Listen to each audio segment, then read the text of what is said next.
Yes, we are live. Uh, so we have a new guest here, Spencer from Seattle.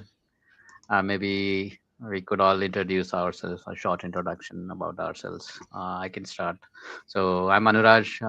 Yeah, I'm currently based in Finland. I'm a roboticist by education, but currently do software as work. And yeah, so I've been building robots with at YaRG Robotics Garage for since the beginning. And yeah, welcome, Spencer. Next one, please. Sure. So I'm Eric, based in Japan, and I come from the AI community, okay, but from the 90s, so seen different changes over the years. And otherwise, doing mainly software, some hardware as well, and uh, and that's about it. Nice to have you today, Rafa. Everyone. My name is Rafa. I've been following along with the Yak Robotics first as a lurker for the first, I don't know, almost 4 years, I guess, or 3 years. And then been contributing more actively over the past 3, 4 months since I'm having fun building some marketplace protocols and some LLM based interpretations of robot commands. In my day job, I work in blockchain as a function manager for governance protocols. Hi, I'm Emil Fenster. I've been involved with the YaRG Robotic project from the beginning. A little bit of hardware, a little bit of software, a little bit of wanting the robots to dance. And in my day job, I'm a patent attorney. Hello, I'm Venkat. I've also been with the project since the beginning. I haven't been as active in the last 6 months, but I'm also in Seattle. And there's also another member in Seattle who's not been active lately, Rhett Garber. So we actually have three people in Seattle, so we should be able to do fun stuff. Yeah, my background is aerospace and mechanical, specifically controls. And the first year, I designed and built my own couple of rovers that kind of sort of worked, but never fully worked. And yeah, I've been mostly trying to keep up with Anuraj and now Rafa in the last 6 months. And hopefully I'll get back up to speed and catch up. Yeah. Yeah, so maybe we can set up Eric's robot today, or at least have you registered it, Eric, on the No, that was one on of the chain? goals one of the goals for today. So to do that, first I needed the software to work, and basically I finished to confirm the software is working earlier today. You and I did in the chat. Yeah. So So maybe you could share the screen, then Rafa and I could guide you through. share the screen of what? Sorry. Of Cloud. So basically, you could just yeah. Do you have Cloud subscription or any other? No, no, I Uh, don't. uh, I haven't tried it with Codex, but it should also be possible. So Sorry, this is there a requirement for anything except uh basically running the code ourselves? well, you don't need Cloud at all. You could just use the scripts. Uh, Let me check what the scripts are.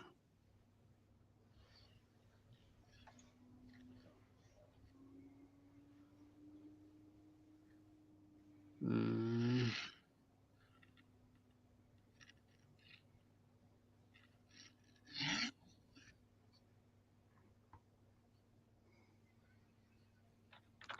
So the goal for today is that Rafa and Anuraj have developed this blockchain-backed marketplace, and basically we want to register a new rover a new robot on it, right? Okay, this one.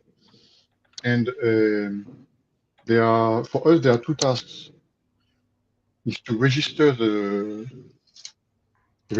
rover itself, but also to mount an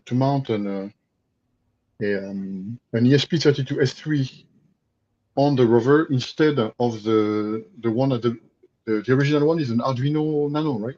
Okay.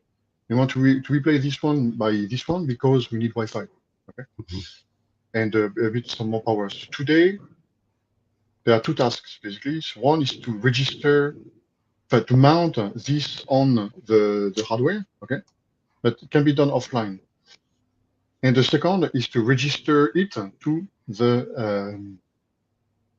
the marketplace, right? Okay. But maybe today we will just have time to register to the marketplace. And basically, it's to register the computer. Okay, whether it's mounted or not is a different matter. Okay, I hope it's not confusing the way I ended up presenting this. Right?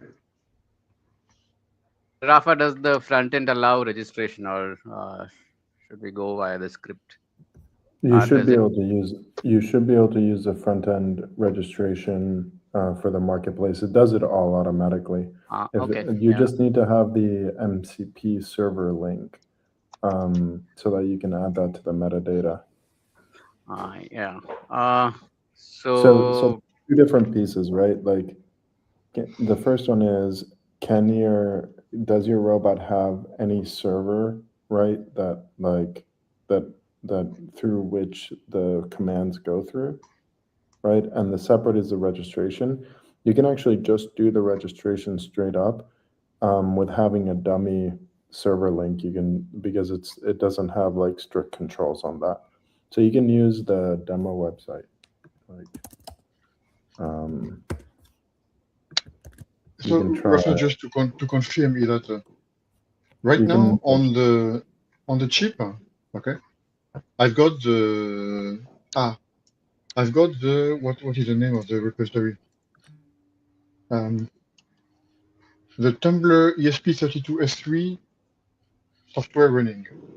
So Yeah. there is the server that accepts commands we want to send to But the rover. yeah, but that only is for local control, right? So you basically need something like ngrok, or I think you could also use Cloudflare Tunnel. I haven't used that, but basically you need to expose it to the public internet via something. Maybe you could also use PageKite. I've only tried it with ngrok. ngrok is configured. Okay? Yeah. So So I may need to also change the port or whatever. But no, but with ngrok you get a free fixed URL, I think. the URL, but need to decide for the ports where to listen to. Okay. I may have to change that for the configuration.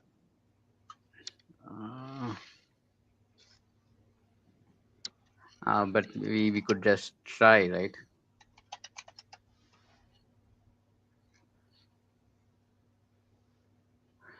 Basically, what I have is that I have an ngrok account, and that points to Caddy. We talked about Caddy a few times, okay?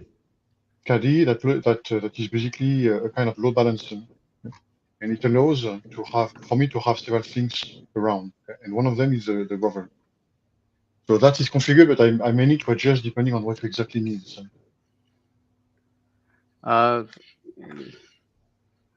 Let's try this.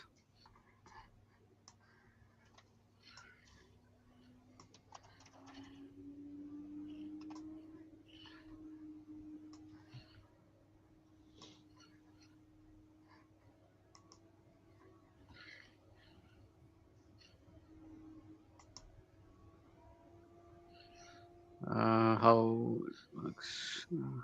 Where is the registration? That's the wrong link. Go to yakrobot.bid/demo. Yeah, you go to /demo. Yeah, there we go. And then top left says register a robot.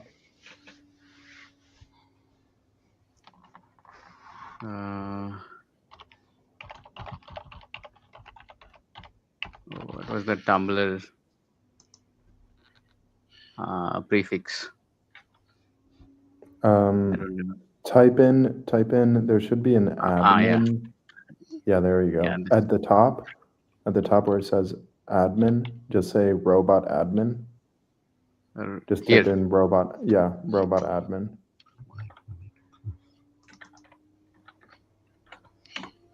Okay. Now you can change the name to be anything instead of fake rover. Yeah. Okay.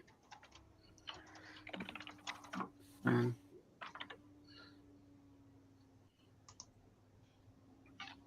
You can just set dummy data for all of these. They're all updatable later.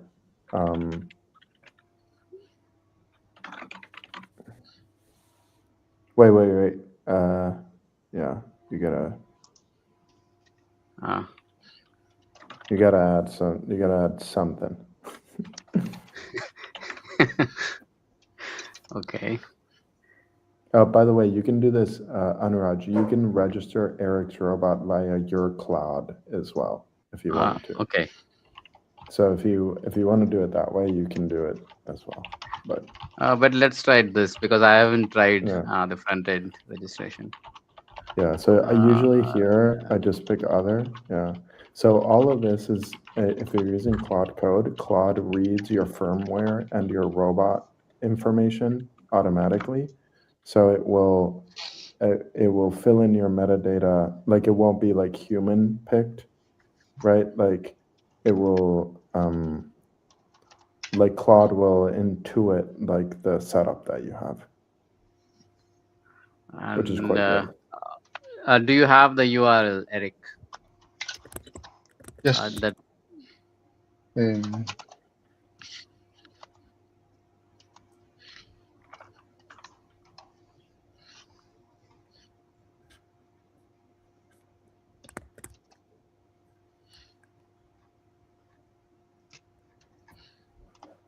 So I sent it to.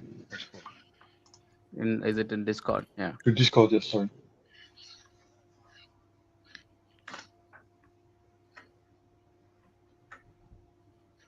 And the thing that, so we wait just a second before registering because you will need, I need to modify a little bit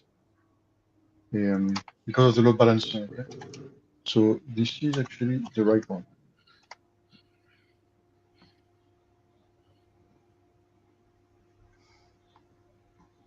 Or is it this one? What I put in? Yes, with the name of the rover at the end. So here, this is just the basic bidding configuration, by the way. Again, you can specify whatever you want. For example, the robot that I registered as, and you can change this, you can change this later, by the way, but I registered a robot that said it's like 50 cents for hiring plus 1 cent per move or something like that, or 10 cents for hiring plus 1 cent per second of move. Or related. So you can specify what your pricing model looks like for the activities that you do, and you can be as specific as you want, because the LLM will like interpret the layer. So here, you should probably unclick card and bank statement because you don't have a Stripe account. Or a bank account. And then for payment destination here, you should add a wallet that you control. So I don't know, Eric, if you have one. If not, we'll just default like for the deployer wallet, and then I will sort your payments on the back end, which is something that I haven't necessarily done. But you want your robot to be able to receive money for the marketplace. It's also not necessary if you and you can just like quote unquote like have it go through the platform. Either way, maybe to have a mock wallet at this point. Yeah, otherwise, you can just default to the deployer wallet. It's okay. You can just like continue here. You don't need to set up a wallet. I do have wallets, but are there some requirements about how to? Oh no. So what kind of information I need to provide? Wait. Can you copy the error and send it to me? Yeah. There's probably I something. posted it in the Discord channel. Yeah, thanks. Always a bug when you do the demo live. It's like 100% chance. It's exciting. That's okay. We will redo the video for Mayor later and after for Venkatesh as well. So this is just a rehearsal, right? Yeah. But for the wallet, what kind of information do we need in general? Because I don't know. I have easily a handful of wallets basically. Okay? It's just your wallet address, which you can control, right? Yeah. I will try to see whether I can pull that out. Um,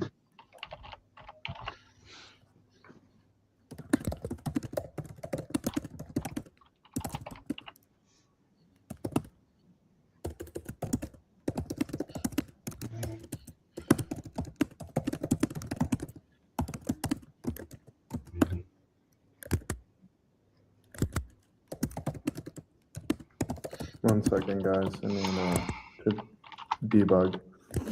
Uh,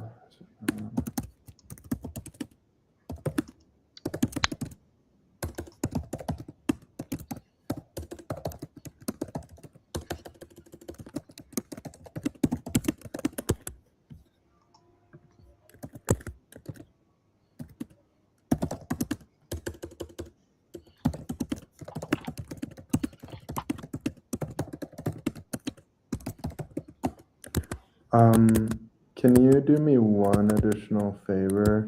Can you just try to just click accept the scroll down card and bank transfer? Just click it to accept it, Okay. and then just try again. No. Okay, same error, right? Yeah.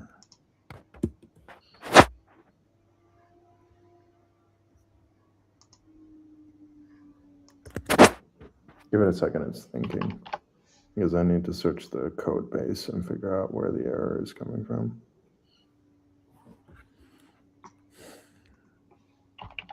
If you, but in general, by the way, right after this, when you say register and activate, it will basically run a transaction where it will create a profile for you on the Ethereum chain using the ERC 8004.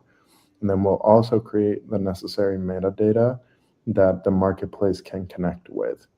And the marketplace requires slightly different metadata so that your search and profile are filled in. So if you go to the left-hand side and click Anuraj on NPC robot, ground robot, in the active operators, yeah. Yeah. So you'll see here, scroll down, you can see all the different metadata, and you can click on verification, yeah, here. And that's your registration number and your base mainnet and so on. in the backend, sorry to interrupt.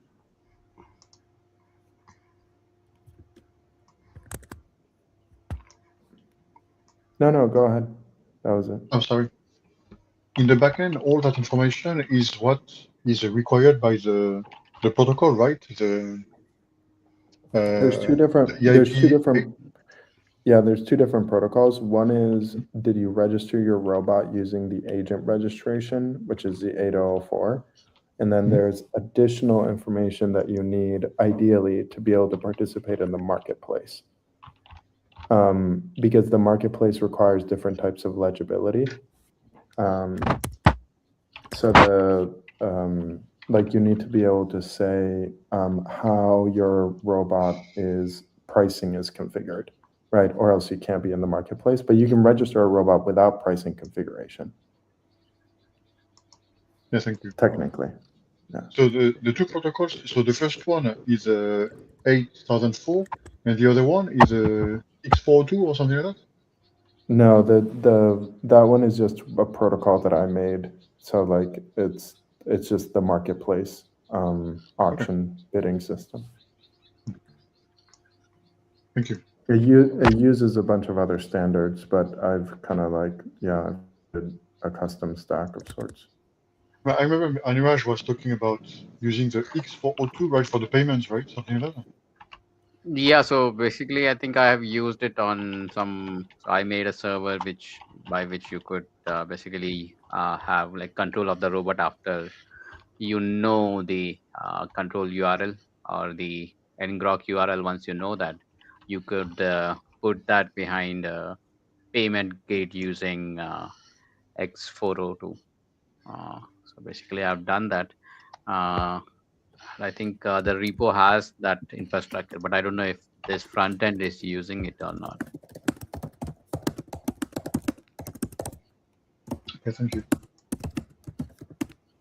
So, like, how is the base payment here? What is it using? Is it using Stripe Um, or? so right now I have a platform wallet that has a little bit of Ethereum. So that's the deployer wallet. So when you register a robot using the interface, the platform is saying, like, basically, don't worry about it. Like, I'll cover all the payments and everything. So you don't need any crypto to set this up. And then what I would do is, which I haven't necessarily built, but for any robot that configures via this, but is trusting the platform for payment management, then when that robot would get hired, then I have like an automatic conversion from USDC into like a bank invoicing type of situation. So the robot is passing the trust on to the platform for managing their payments. Okay, so but it's not using X402 in the background. No, Is not it? right now. No, because these are batch payments. So the robot is bidding and saying, "I will complete your work for X amount." There's a different model of bidding, which is like, I will complete your work at X rate of payment, but I haven't built out the X rate of payment right now. It's just like to simplify it, like. The X rate of payment means something like a streaming payment, or like it gets paid as it does the work, Yeah. or That's right. Yeah. So you could have different types of robots. One robot could tell you, "Hey, for $500, I'll like complete this work," and the other one will tell you, "I'll complete this work at $10 per minute," or whatever it is, with an estimation of like 50 minutes of completion. And then depending on your preferences, like from your agent would have purchasing preferences, not necessarily you. So yeah.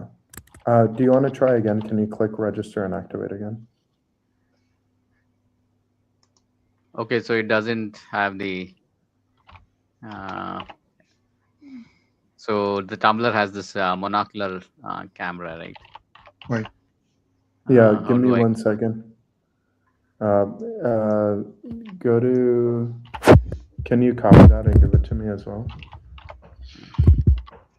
So one of the limitations here is that I added a quality check that equipment needs to be legible to the marketplace, because I didn't want people to add equipment that wasn't necessarily already pre-approved in the marketplace, like a gun, for example, or that type of stuff.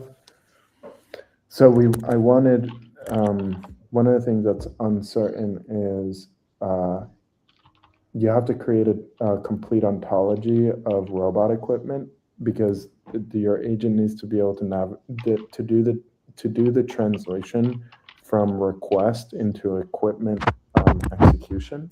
This is like for later, but some of the discussion that I've been having in the design phase. So I've been manually adding equipment right now, but it's a bigger project that you need to sort out. You can technically allow any equipment, but I just hadn't fixed the generalization of what to do when you have a new piece of equipment. You need piping in the back end that recognizes the new equipment and then indexes the new equipment, so that then when you do a bid, you can navigate the new equipment's request. Anyways, But long story is short, there I a can fix it. camera, just a camera, Yeah, if you add camera, it should probably work. or okay? Oh, okay, that one is weird. Okay. But maybe let's.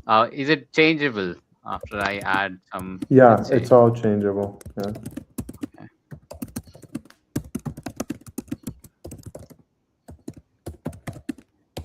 Photogrammetry is basically camera, actually. Yeah. Let's see if it works.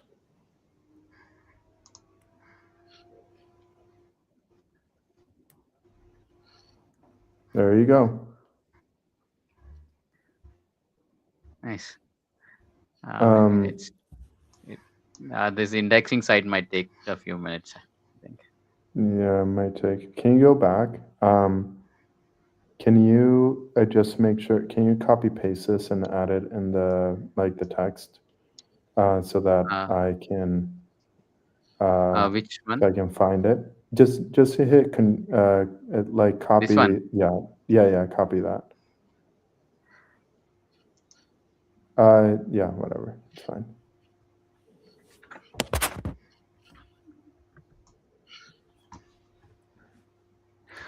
This is using Pinata or something else, because in the It's using Pinata, yeah. So yeah. I have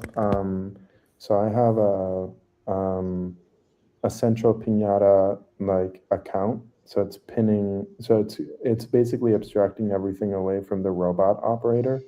So the idea, what I was thinking in terms of the user journey, is that a robot operator doesn't need any blockchain to do the registration or participate in the marketplace. They only need a robot. So the kind of what I was working towards was, what would be a future in which I have a robot at home, let's say a Roomba, but instead of putting the Roomba in my apartment, I put it in the hallway. And then all I need to go is go to this registration portal where I register my Roomba in the hallway, and then anybody on my floor of the apartment can hire the Roomba to clean their apartment one day. Is there going to be a big business in Roomba doors, on the bottom of the front door so it can go out? Yeah, that's what I was thinking. So you might have a doggy door, but you might have a robot door. An apartment might have a little robot door, and then you might have a fleet of robots that live inside an apartment building.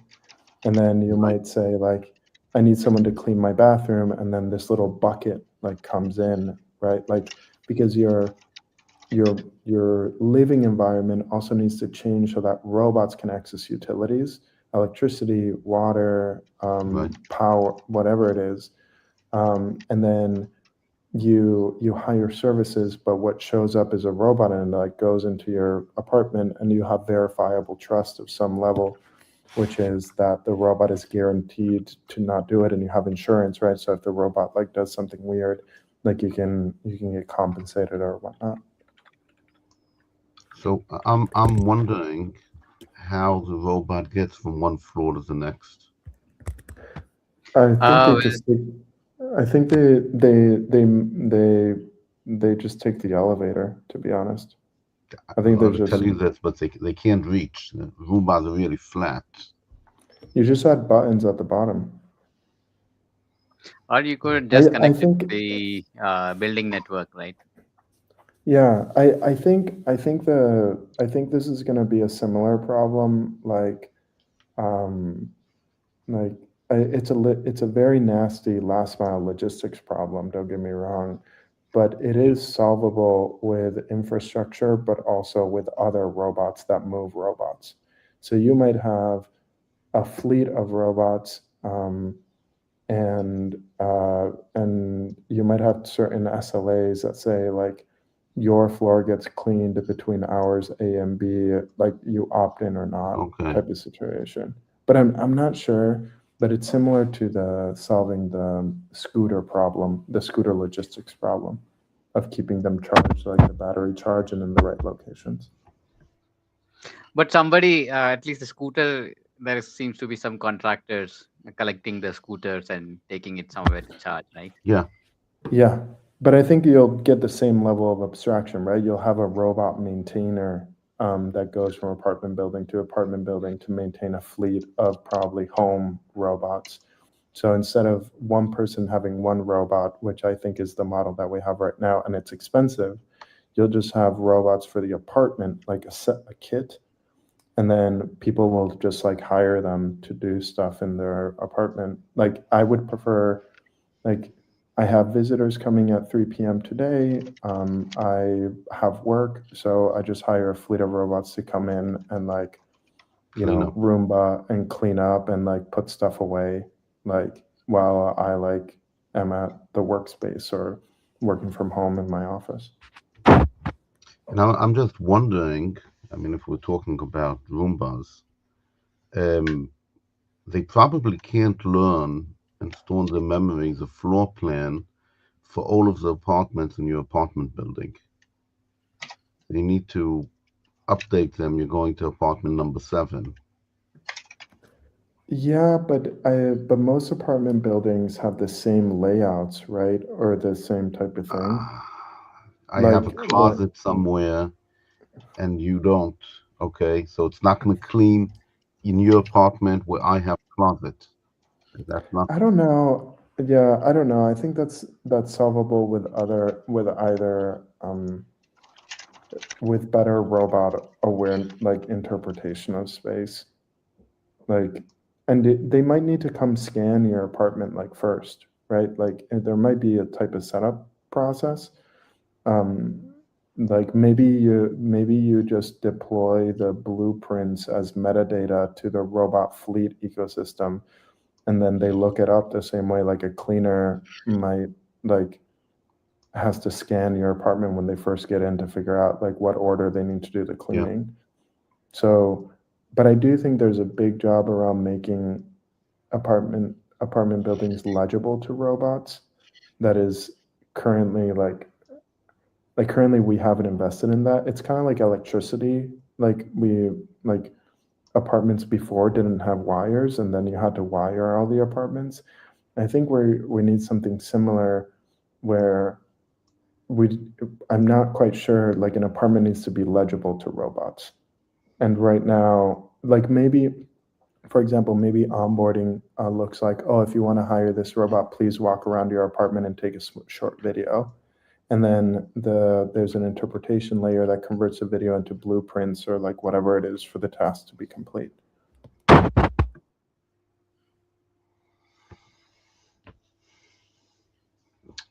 I'm agreeing with you. I'm just, I'm wondering what are the words?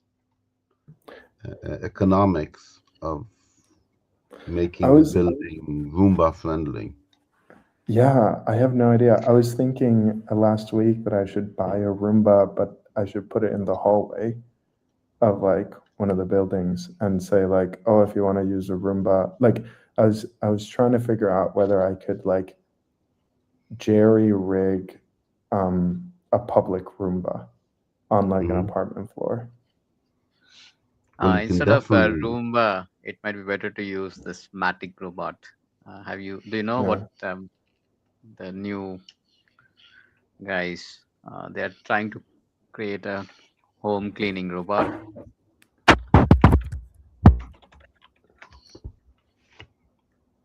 It's a consumer device today. You go to the supermarket and you see 7 different models on sale.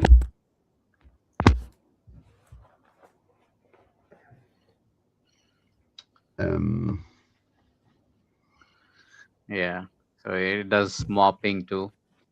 Yeah. So yeah, but that's not going to fit under my door. Well, you have to let it in right now. Yeah, definitely. Like it would but still it would be kind of interesting. I mean, if you wanted to MVP this, the way that I would do it is I would buy the robot and I would just announce that I have a robot, and then people could text me if they wanted the robot to clean their apartment. And then I would just show up with the robot and then put the robot down, and then like come back an hour later and pick up the robot. And then like if people used it, like if they do that, then they might do it with an app. Yeah. This whole thing would work better with an Optimus Prime, because Optimus is tall enough to press buttons and maybe even, unlock keys. Yeah. But that is how kind of the cleaning companies in the apartments work, right? There is like a person Yeah. kind of using some sort of equipment going to every apartment. They are doing it manually right now, but they could just go and deploy the robots when they have to clean the hallways or something, and then just collect the robots when the task is done. Well, around here, the person in charge of the building hires a cleaner to clean the hallways and the steps, once a week. And some of the people who live in the apartment building pay that cleaner extra to clean their apartments. So maybe we should put it the other way around. You're not wiring the building, you're wiring the building public spaces to be cleaned by the robot. And then when the robot comes by your door, you can open it and let the robot in and, clean up for your party. Still a problem how to get from floor to floor. Yeah, I think there's probably just going to be an intermediate phase where like it's the cleaner that has robots. So like they Yeah. just like go drop off robots, and then maybe over 30 years or 50 years, like as people build a new apartment building, you might have a little robot door and you might have a little robot shaft, right? That like, Hmm. like A dumb waiter. yeah, the dum waiter, but it's robots and it's robot managed. Yeah, so like at least in my apartment, you get this. The dishwasher is a part of the apartment, so it comes with this. So this could become something like that, right? The robot is a part of the apartment maintenance equipment. Yeah, that's right. Yeah. And it kind of makes sense. So there are certain things that make sense for this to be true. These floor cleaning ones it makes sense because the majority of the time the floor cleaning robot is actually not being used. So inventory utilization is like very low. Like the Roomba isn't always cleaning your apartment, right? The majority of its time it's not doing anything. It only cleans your apartment for like whatever 45 minutes a day. So it actually makes sense for a robot that has that type of utility to be cleaning everybody's apartment, right? Like, Right.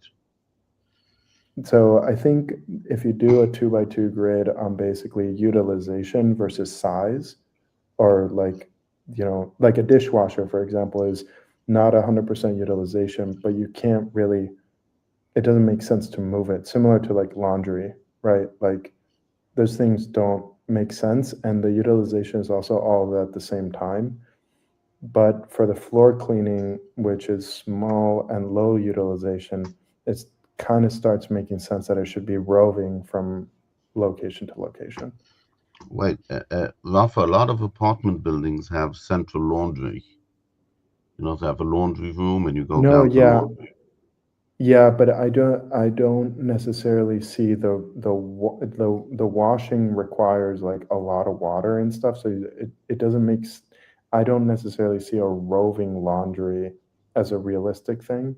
I see a roving hamper, right? Pick up your clothes as a thing, but not the laundry machine. Oh, I think But it's maybe more I'm of a wrong. weight problem. Yeah, that's what I'm kind of thinking in terms of the size, like the weight and the size. Like some of it is movable. Is it movable? Yes or no? Is utilization high or low? And so if you have low fragmented utilization and you're movable, then it makes sense that you might want a fleet, a local fleet.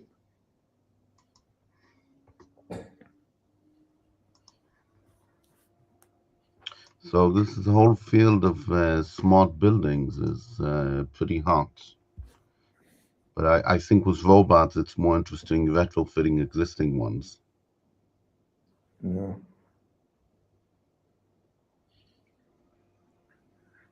We have like 15 minutes more. Rafa, can you do a small intro about this ES and what this Yeah. does? Uh, So if you scroll to the bottom of the profile, so let's go first to the marketplace and scroll down, and you see where it says attestations. Wait, hit close that for a second. So the last line in the profile is called attestations. okay, this one. Yeah, and this attestation is a one-way kind of signature with metadata that's happening. So I can attest that Anuraj is a person from my wallet. So it's And if making a statement with your signature. it's a So basically, like, yeah. one-way statement. There's no handshake, right? So it basically somebody has to trust you, that the attestation is true. Correct. Yeah, exactly.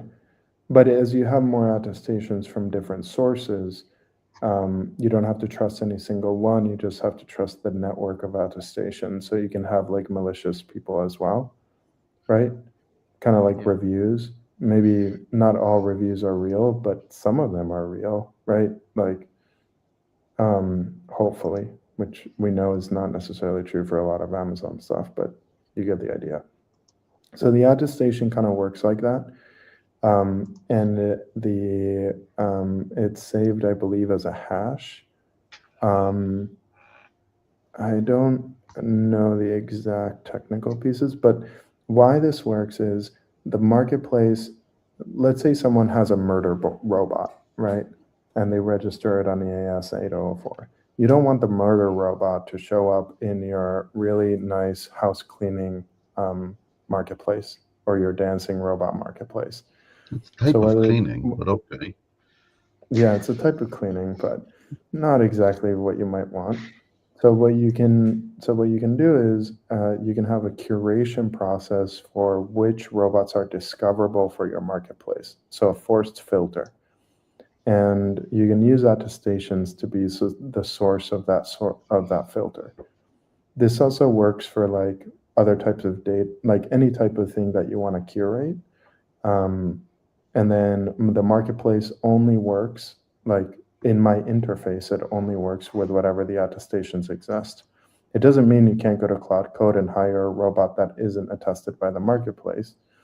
But on my interface legally, I can defend that only X robots are shown that are registered or licensed or like whatever it is.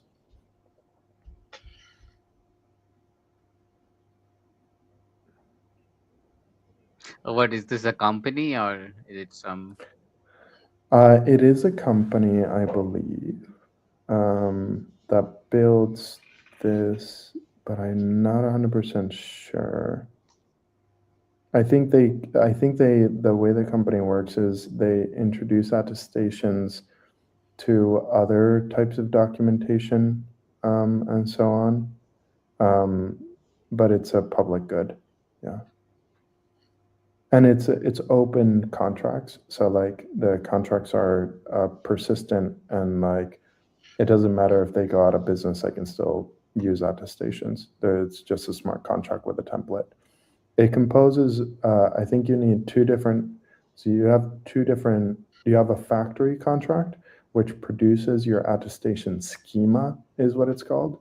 So that will be like, I attest that this robot has different things, like it's like a data schema, and then you use your schema contract to then attest, and the output of the attestation has a specific standard that is followed and is indexed by like the graph or whatever indexing system you have.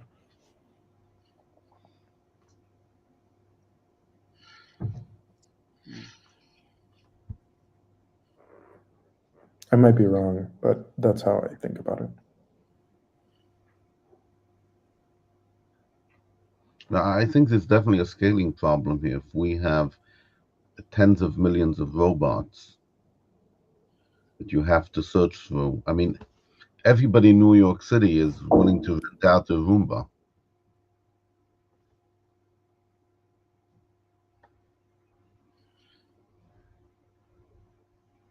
So, do you have a solution for that problem, that you have too many bidders that are offering the same thing? Nah, not really. I don't. I'm not too worried about scale at this point. I imagine that the solution will emerge as a sort of like algorithmic discovery, kind of like how Twitter had to solve the network followers, like what tweets to show to who and how quickly. I think it's a similar type of attention bidding system. You'll have like algorithmic optimization for discovery of robots. So you want your robot always to like have 100% utilization. So, Right. or whatever you do. So you'll, if it has lower utilization, then you'll find ways to optimize that if you're trying to squeeze out the most money out of a robot.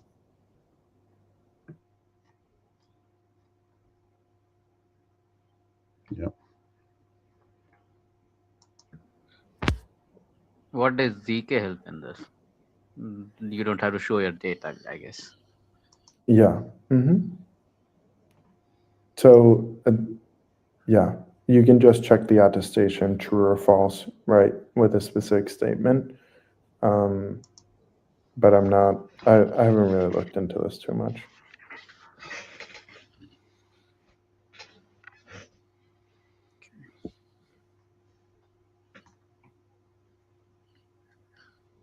So we have one more robot registered in Japan now.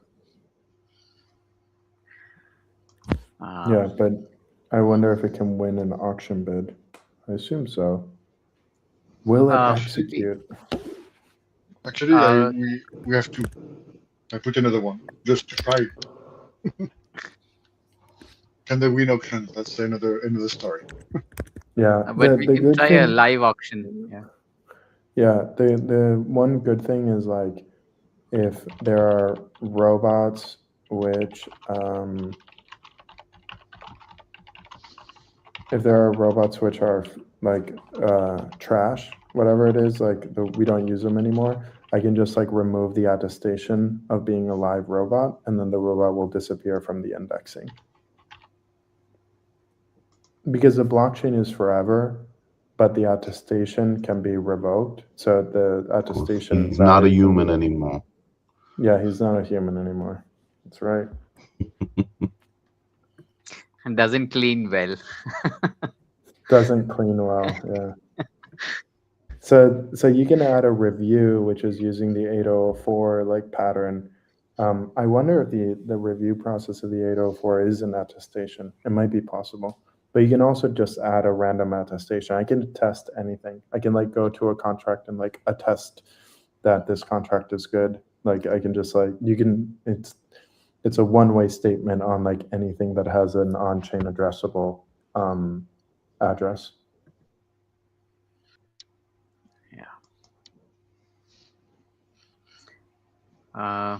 We have like maybe 10 minutes more. Do we have something else to discuss?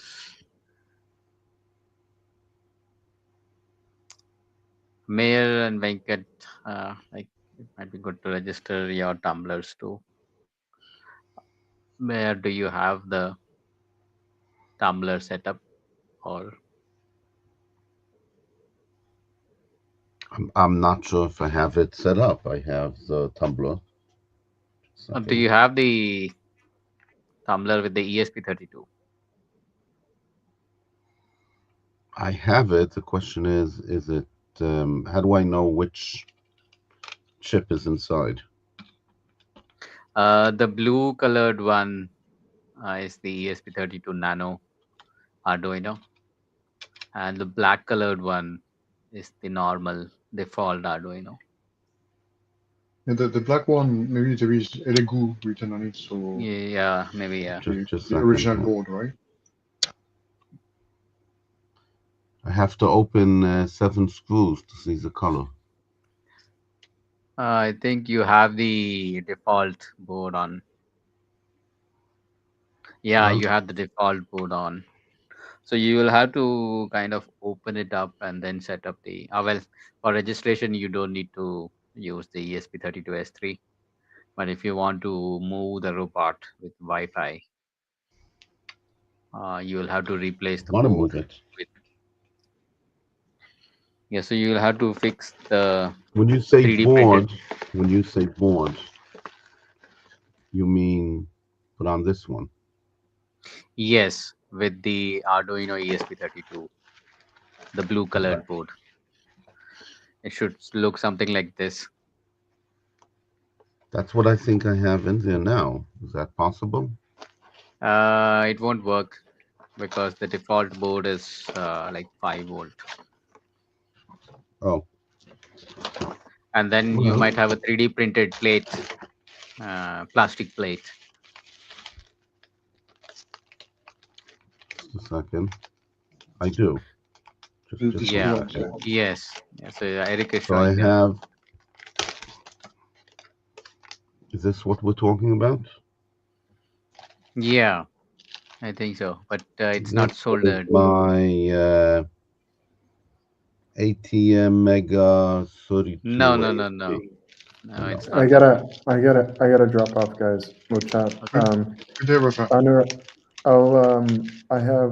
I also want to figure out the self balancing stuff, but we can do that next week, I guess. All right. Yeah, and Patrick was suggesting for the formal protocol theory in the uh, SOP channel to have a Yeah, session on robots. Uh, Maybe like we can explain the 804 registration and the marketplace protocol and then kind of have a demo. But yeah, let's discuss in that channel. yeah. Just We can No. also set up.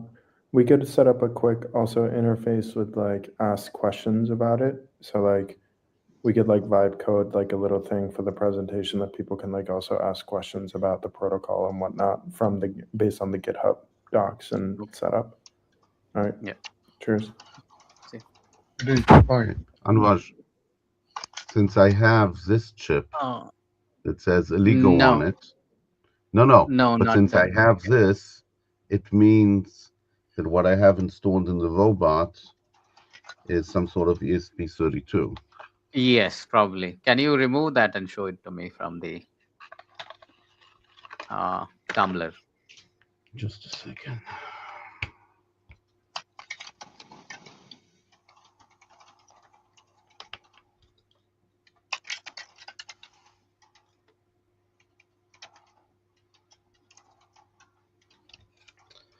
No, and I have to unscrew everything. No, you should just be able to use your fingers to That's what pop I'm it off. trying to do. Just a second, maybe. No, I can't. Yeah, but just check like if you have something similar to this one. No, I have a board, a blue board plugged in. Okay, if you look at my tumbler from the side. Yeah, so it might be better to remove that No, from. so I can't remove it Yeah, with yeah, that. yeah. So basically, what you have the is the plug-in board. So Right. the 2024 demo. Yeah. Yeah, yeah. You can keep that as memory. That we No, tried so do I something. need to, what do I need to do? Yeah, so you can remove the entire PCB as it is. This one, Yeah, the lower yes, one? yeah. The second section you can remove, unscrew it completely and keep it as a memory because you don't need it. Except, and then you can pop off the ESP32 from that. Just a second. But this, for example, doesn't support Yeah, so that the is why you the have eye. the 3D printed plate. Do you see a Right. three? I sent you a 3D printed plate. So yeah, Yes. this you will plug it on the tumbler metallic with the standoffs, Right. and on top of that you will I use, move the yeah, chip from here to here. yeah, and then this green board goes on the 3D printed plate, Right. and then the 3D printed plate goes on the metallic. Uh, Yeah. But then But I so lose functionality, don't I? well, yes, you except have the there is the IMU to except transfer. Yeah. yeah, yeah, except the ultrasonic sensor, you have everything else plus Exactly. Wi-Fi. I lose no, I also Ultrasonic. lose these sensors, the little ones. Which yeah, the IR sensors. Yeah, you lose them, Okay. but you get a camera and Wi-Fi. No, that's fine. I'm just making Yeah. sure what The, I'm gaining and the losing. camera. How do we get the camera? You can plug in. So you see a USB Ah, coming out, right? the connector for the camera. Okay, I got it. Yes. Yeah. So basically, you could use buy this one. It's a RAW Can I put any ESP32. USB camera on it? No. I think the current capacity is 500 milliamps. So you can No, I put mean this any little USB camera. anything that consumes less than 500 milliamps. Yes. Okay. So Then Venkat I and I also have have to the leave now, though, yeah. unfortunately. So Venkat and I have an older ESP32, but I have posted the link which you could basically use. But yeah, Yeah. we'll check that next time.